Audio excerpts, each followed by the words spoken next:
unsa may epekto kung ang kasambahay gipatrabaho ngadto sa kompanya? Pangutana sa ato ang follower. Attorney, di mi hatagan og saktong benepisyo kay ang tubag sa among amo kami kasambahay. Pero didto mi gipatrabaho sa kompanya. Sakto ba ang among amo? Ang tubag dili.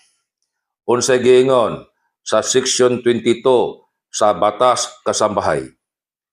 Ang mga kasambahay sa masayaya, labandera, kusinera, nga ang unang trabaho pag-atiman sa amo o sa mga membro sa pamilya sa amo sod sa panimay, dili sila pwede nga patrabahoon ngadto sa mga commercial, industrial o agricultural establishments. Karon, og nagtrabaho kamo sa kompanya, giila na kana nga commercial o industrial establishment. Unsa epekto?